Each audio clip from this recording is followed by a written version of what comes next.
Thanks a lot for coming out. You guys have done a good show.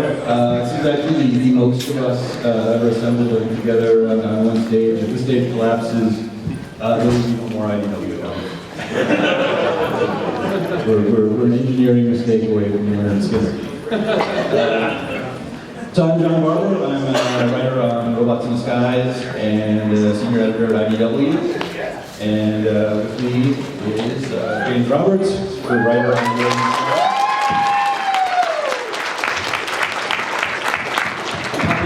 Be the loudest you tap. If you're tired now, you can scale it back a bit for the others. I'm not sure who the next guy now. Andrew Griffith is next. He's my collaborator on Robots in the Skies. Mary Scott, writer of Windblade.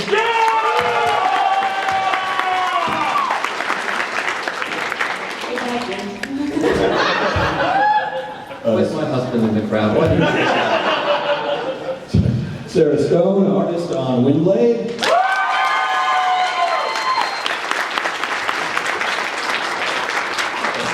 And lastly, Livio Ramondelli, artist on Monstrosity, Autocracy, Primacy, and Punishment, which we'll talk about a little bit. And that is him.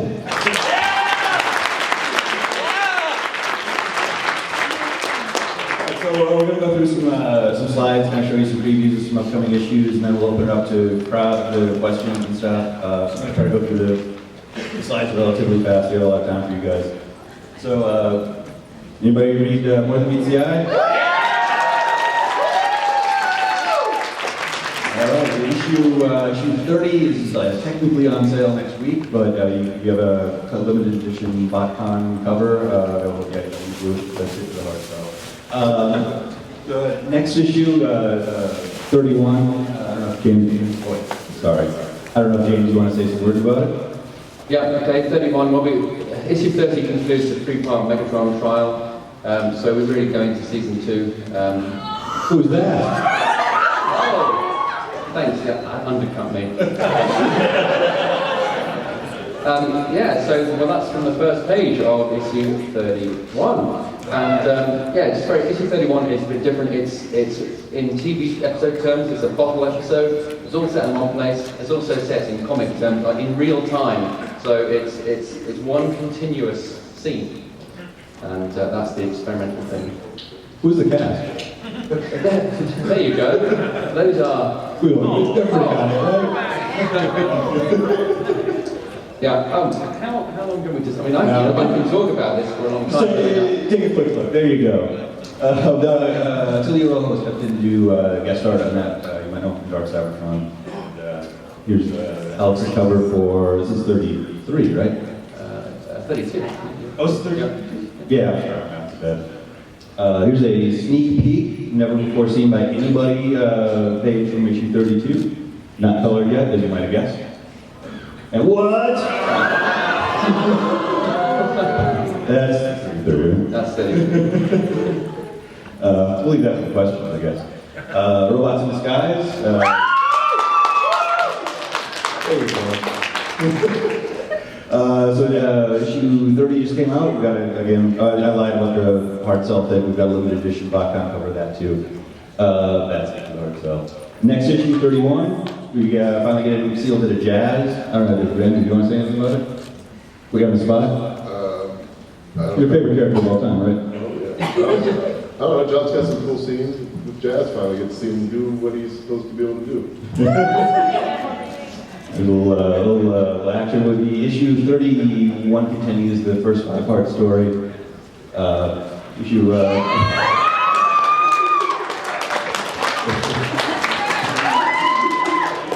32, Under Fracture and Busted. Fan favorite. Must be a limited series. Spotlight Buster. Done. Here's a sneak peek from the issue. Oh, this is actually a Brennan Cahill panel from issue 32. Again, never before seen, not colored yet. Brennan's page in that issue. Anybody read Windblade?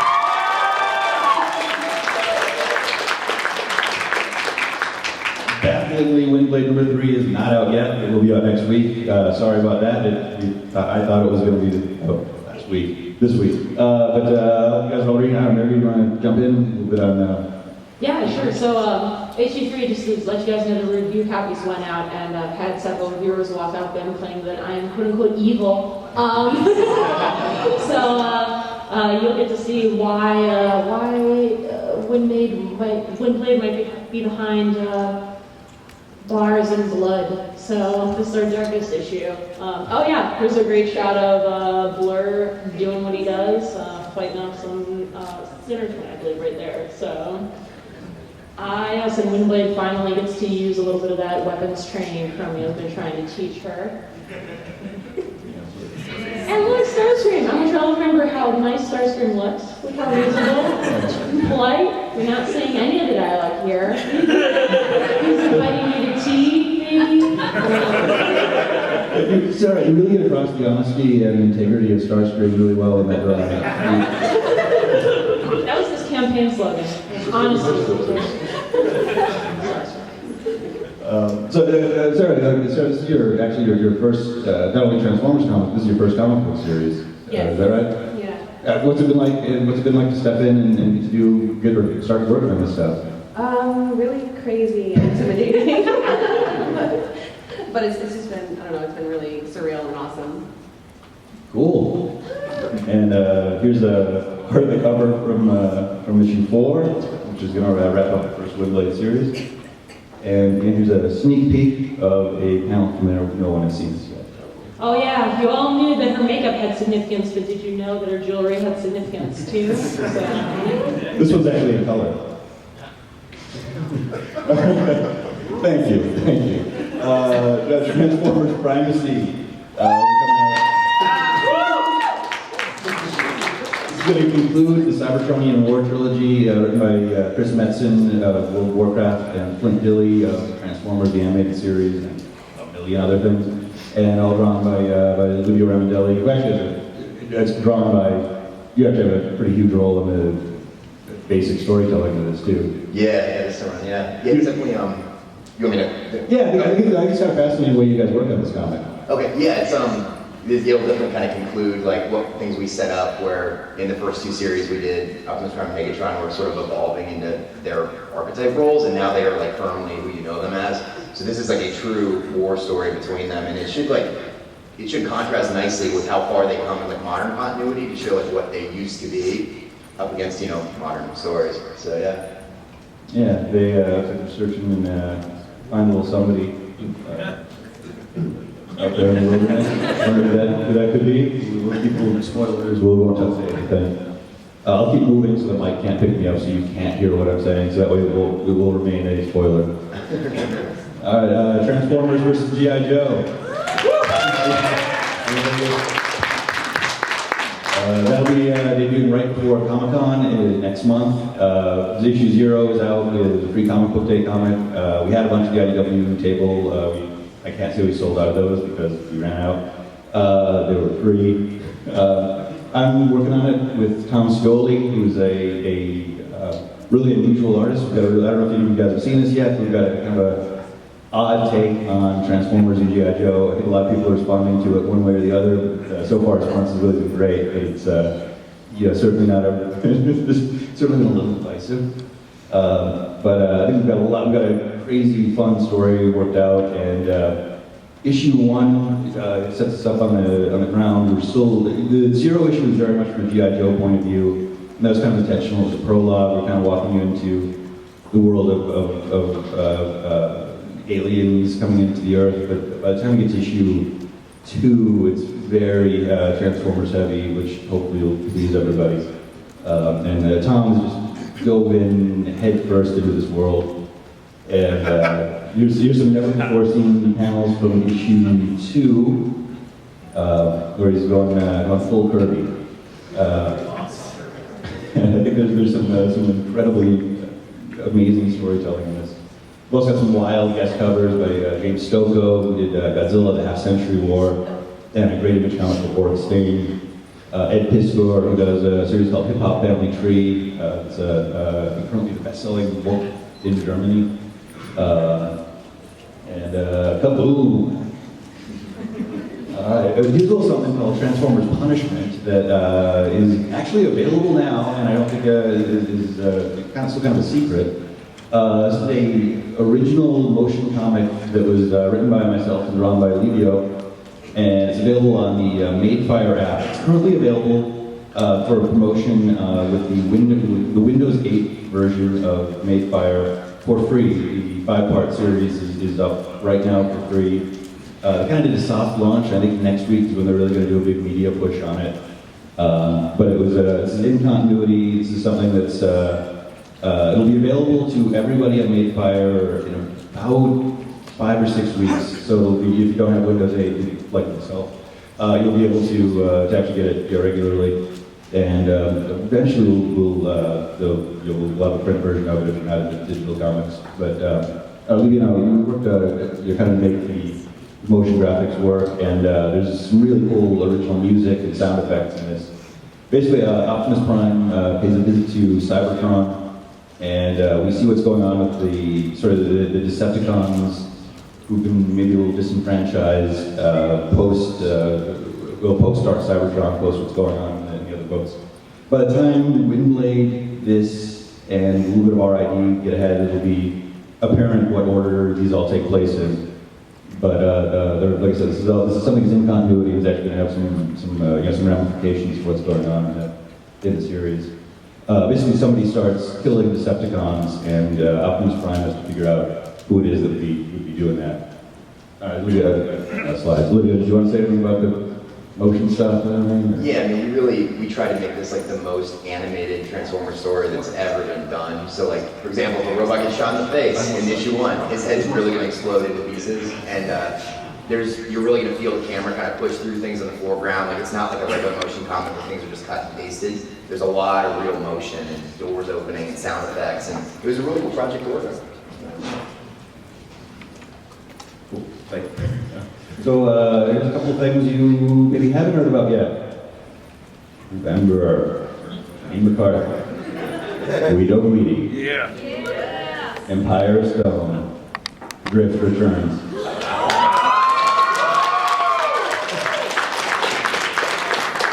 There's a Alex Milne cover colored by Josh Perez.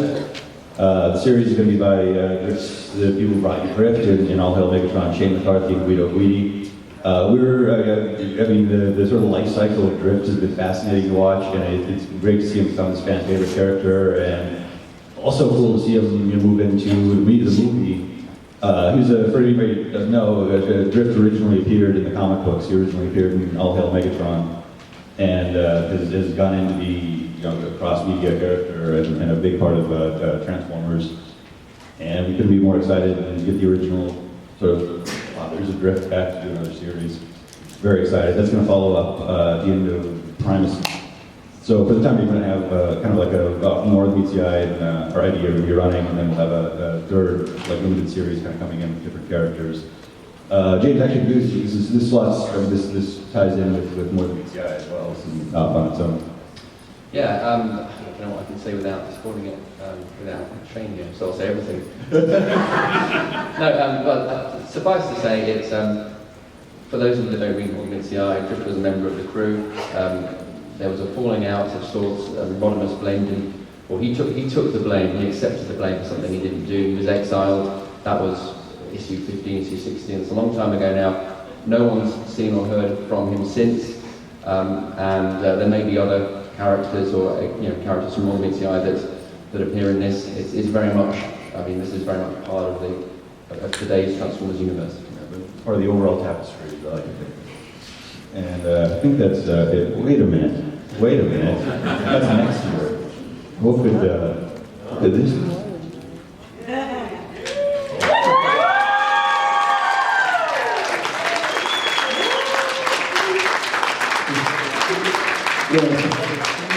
I don't even say without spoiling anything, but say what you will. I can't even. When you read issue 4, that will make sense. No, I guess I'll just take this moment because I can't think of anything that's not super spoilery. So, fan response was tremendous. And we couldn't let her go, and apparently you guys couldn't either. So we're gonna keep going.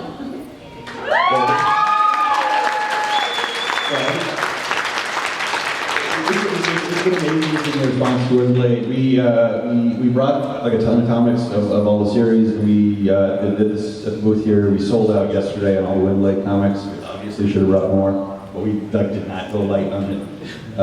It's been amazing to see the fan response and see, I think a lot of new readers came in on this. A lot of people that are fans of Transformers hadn't picked up the comics before came in. A lot of comics fans came in, and I think really taken to the character. I think your guys' version of the character has been outstanding, and it's been amazing to see all this come together. And thank you guys for welcoming Windblade into the Transformers continuum. I'm hogging on like you guys want to either of you. No, definitely. It's been. Well, I just can't stress enough how tremendous it's been. You know, we really knew that Windblade was going to be kind of a. It was either gonna fly or it was gonna crash and burn. You know, it's one or the other. And she's really taken off, and it's just been so much fun. And beyond that, this is really just a vote for more sexy Blur.